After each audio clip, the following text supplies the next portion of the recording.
Hello Cancer, November 2023. Ito na po ang inyong reading and let's start. Dito muna tayo sa inyong tarot card reading at itong oracle na card captor Sakura. Natuwa lang ako. Pero meron itong ilang message. Pinurchase ni Moonchild bilang mahilig sa card captor Sakura nung siya'y kabataan pa. Ngayon kasi katabaan na lang. Hindi. Okay, dito muna tayo sa inyong tarot card reading Cancer. November 2023. Para sa aking mga katukayo. Cancer, sun sign. Anong maiwan natin para sa kanila ngayong bagong buwan? Message.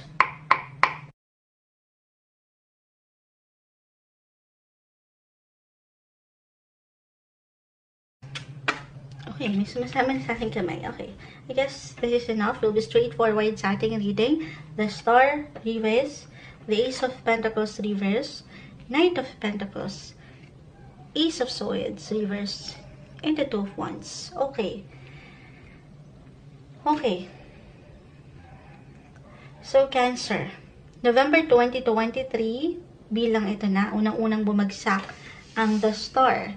Nakakuha po tayo ng ilang reversal cards. Actually, lahat sila in reverse. Pero hindi naman po ibig sabihin ay hindi okay.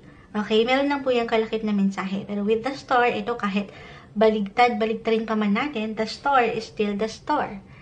Kayo ay kikinang ngayong buwan, Cancer. Mapausaping workman ito, trabaho, proyekto, or usaping relasyon, partnership. Okay, with the Two of Wands, merong ilang future planning tayong nakikita rito. Or merong kaugnayan sa ilang ganap sa future, kahit sa simpleng ideya or pagpaplano, merong travel. At ito ay maring may kaugnayan or kaakibat nitong travel na ito, yung na-mention kong partnership or relationship. So, napakalawak rin po ng usaping relasyon. Maaring ito ay may kaugnayan sa inyong personal na kapareha, couples, in a relationship, married, or maaaring rin sa family. Isama na natin dyan ang inyong mga friendship, mga kaibigan, teammates, workmates, life in general, tayo pa yung general message. Pero, merong pag-travel kasama sila sa mas practical. Okay? Pero patuloy yung inyong higit na focus sa akin nakikita rito this month sa kung ano yung ipinaglalaban nyo work-wise. Kung saan kayo ay, of course, ay makakakuha ng benefits, something benefits. Something in return. Dapat naman talaga nagbabalanse ang mga bagay-bagay. Magsisipag, patuloy na magsisipag para dito sa hinahanap nyong resulta. Maaaring meron lang ilang pakiramdam dito as a Cancer na kung saan ay andito yung duda or yung doubt na syempre ayaw natin na mabalutan kayo ng pagdududa sa inyong kakayanan, sa pwede nyo pang magawa or pwede nyo makasama. I feel with your cards na merong parang nagpipigil kayo, merong nag-hold back dito sa ilang emotions or sa pag-action. The Ace of Swords, reverse, kung paano nyo ito bibigyan ng desisyon.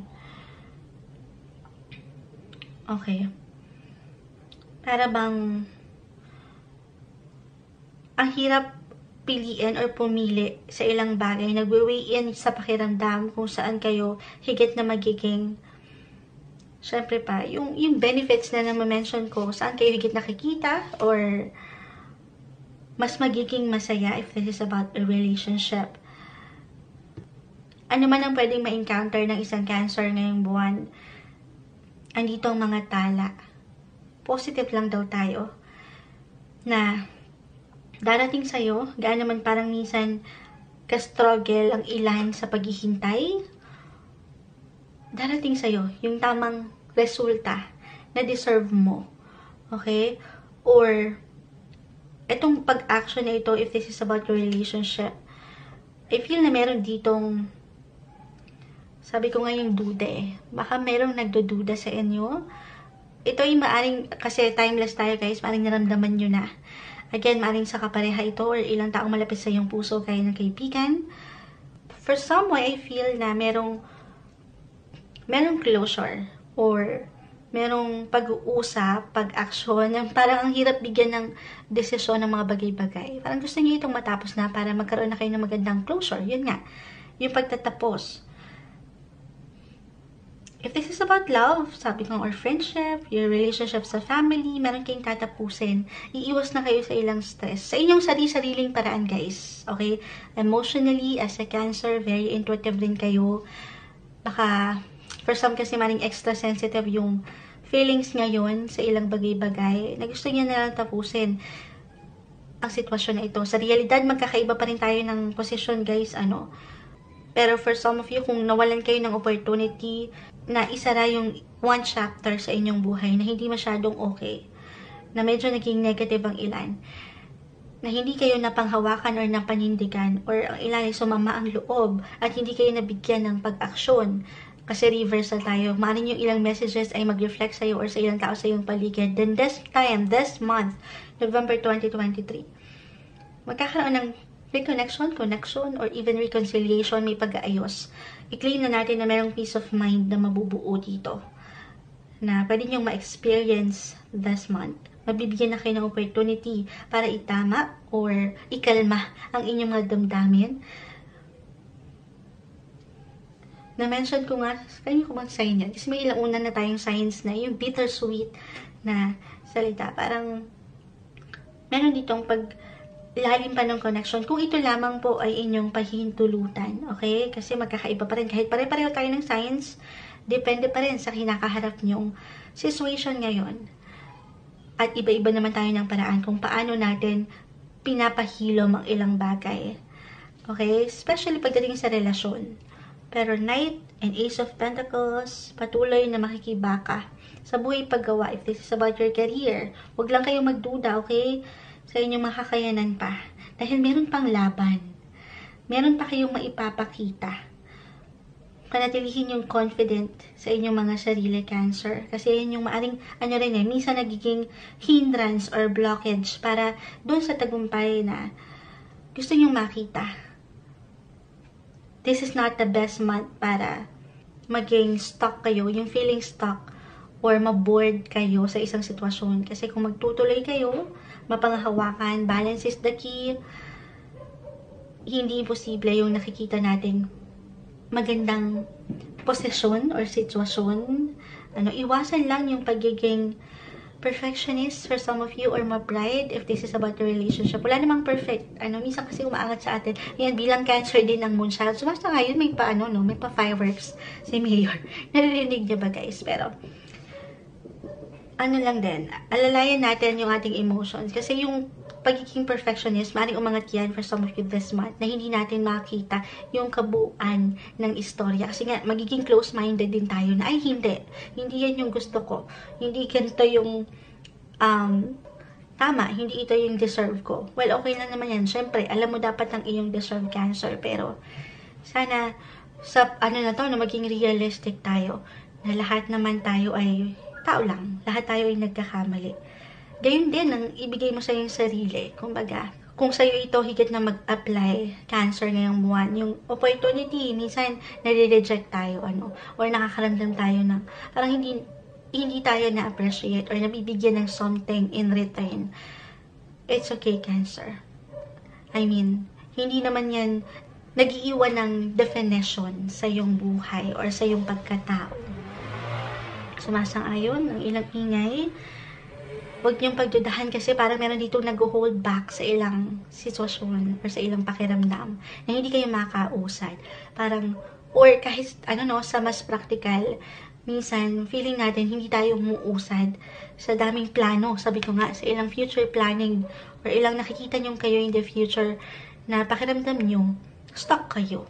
Na parang hindi kayo gumagalaw or hindi kayo nabibigyan ng oportunidad. Pero ang totoo, lumalaban, nagpapatuloy.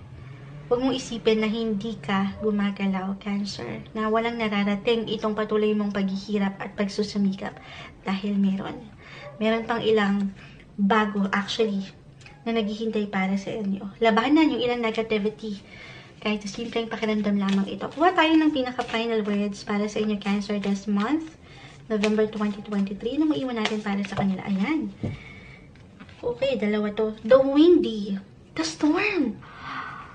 The windy and the storm. Cancer, babagyuhin ba tayo? Magiging malakas ang hangin. The windy. So, kung ating ibabase ito sa ilang umangat sa iyong baraha, andito yung strength.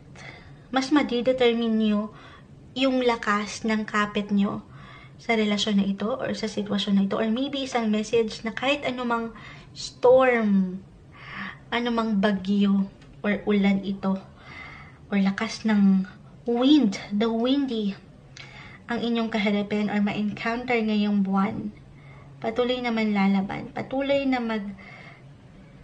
a-adjust sa sitwasyon, patuloy na magsusumikap. Don't be too hard sa inyong mga sarili, Cancer, okay? Kasi parang, well, madalas, tayo lang yung higit na nag-iiwan ng critic or judgment sa ating kakayanan. The storm. Malalagpasan nyo yan. Kakayanin nyo yan this month. Kumapit ka sa iyong kakayanan. Doon sa, kahit na lang, kumbaga parang kakarampot na lang itong pinaghuhugutan mo ng lakas. Kumapit ka dyan. Yakapin mo yung iyong weakness. Kumbaga, turn your weakness or weaknesses into your strength, Cancer, ngayong buwan. Kasi pag nalagpasan mo itong storm na ito, kasi para merong simpleng kahit tensyon or pakiramdam dito na walang higit kayong kalaban, kundi yung inyong mga sarili. Labanan yan. Sabi nga nila, there's always a rainbow after the storm. After the rain, yun mo siya. Yung kanta. Okay. Pero yun na, ito yung mga talagang parang pinapaalalahanan kayo dito, tayo, Cancer, na anumang bagyo ang inyong makaharap, lalaban at lalaban. Walang makakatinag. Panatilihin yung determination at yung strength in you, yung inspirasyon na magpatuloy. Dahil walang imposible para sa inyo. Walang bagyo ang ibabato sa inyo ang mundo nang hindi nyo kakayanin. Para sa inyo ngayong buwan, November 2023, Cancer.